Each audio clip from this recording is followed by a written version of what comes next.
Día 23. Establece un plan específico para el estudio de la Biblia.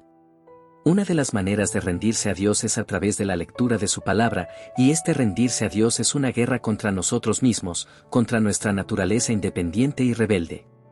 Pero, ¿no oíste alguna vez decir que, tanto el nacimiento como el crecimiento espiritual, son únicamente por la gracia de Jesucristo? La sierva de Dios declara que, las plantas y las flores no crecen por su propio cuidado, solicitud o esfuerzo, sino porque reciben lo que Dios proporcionó para favorecer su vida. El niño, no puede por su solicitud o poder propio añadir algo a su estatura. Ni vosotros podréis por vuestra solicitud o esfuerzo conseguir el crecimiento espiritual. El camino a Cristo, página 48. ¿Cómo se explica esto? Simple. Percibe la expresión esfuerzo propio. Este esfuerzo propio es el fruto de la disciplina y la fuerza de voluntad humana, sin Cristo. Eso es humanismo. El mundo está saturado de esa filosofía. Tú puedes, saca la energía interior. Ese tipo de esfuerzo humano es inútil en la experiencia del crecimiento cristiano. Sin embargo, al mismo tiempo, observa esta declaración complementaria. Nuestro crecimiento en la gracia, nuestro gozo, nuestra utilidad, todo depende de nuestra unión con Cristo. Solo estando en comunión con Él, diariamente y permaneciendo en Él cada hora, es como hemos de crecer en la gracia. El camino a Cristo, página 49. Los atletas luchan para recibir una corona corruptible, pero nosotros, para recibir una corona incorruptible. Si en cualquier tipo de lucha, de consecuencias humanas y terrenales, existe lugar para el esfuerzo, cuanto más en la lucha espiritual, para recibir una corona incorruptible. Entonces, es necesario esfuerzo para el estudio de la Biblia, aunque no sientas ganas de hacerlo, sabiendo que incluso en esa lucha, tú simplemente estás respondiendo a lo que los teólogos llaman la atracción de la cruz. O sea, tú solo respondes al amor irresistible de Cristo, porque es ese amor de Cristo que te constriñe, te compele y te conduce. Así que, yo corro y lucho, pero no sin una meta definida, no como si estuviera golpeando el viento. Si alguien pudiera darnos un consejo valioso es Pablo. En esta declaración, él dice que luchó toda su vida, pero con una meta. No fue una lucha a ciegas, tenía noción de lo que estaba haciendo. Sabía conscientemente cómo alcanzar su objetivo.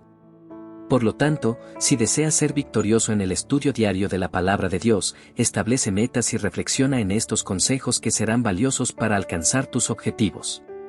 Establece un lugar y horario para el estudio de la Biblia. Ese lugar puede ser un cuarto en tu casa, un rincón en el jardín, o un lugar apropiado en la oficina o en el taller.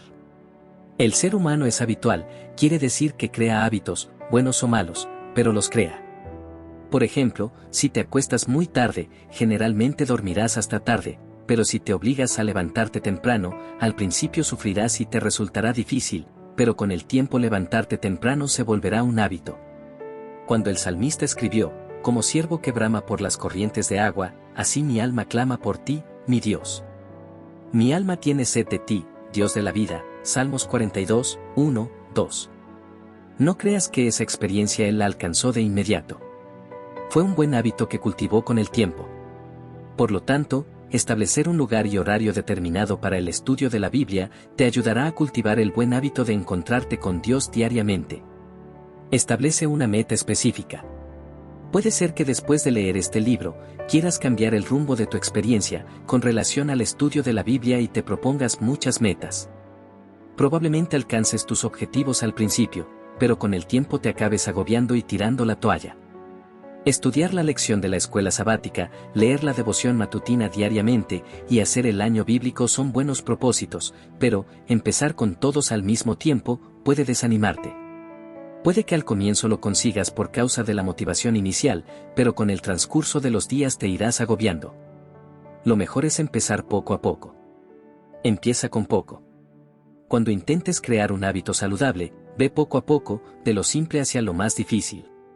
Empieza con el estudio de la lección de la escuela sabática, por ejemplo. El folleto ya viene dividido por días. Lee la pregunta, después el texto, y, antes de leer la nota del autor, reflexiona en el texto e intenta responder la pregunta de la lección. Trata de sacar las lecciones espirituales del texto y aplicarlas a tu vida. La meta que te propongas en este sentido, debe ser específica, de forma que puedas saber si la estás cumpliendo. No es lo mismo decir, voy a estudiar la Biblia, que, voy a levantarme 30 minutos antes para estudiar la lección de la escuela sabática. Actividades del día. Hoy aprendiste que, si en cualquier batalla terrenal, existe lugar para el esfuerzo. ¿Cuánto más para tu lucha espiritual? Por lo tanto, hoy comenzarás el camino de la victoria en el estudio diario de la Biblia. Elige un lugar tranquilo, cómodo y permanente para la lectura y meditación diaria de la Biblia. Determina un horario regular para tu estudio. Elige un plan diario de lectura de la Biblia. Si estás comenzando en esta experiencia, es recomendable que escojas un solo plan entre la lección de la escuela sabática o reavivados por su palabra. Un capítulo por cada día. Que Dios te bendiga. Hasta mañana.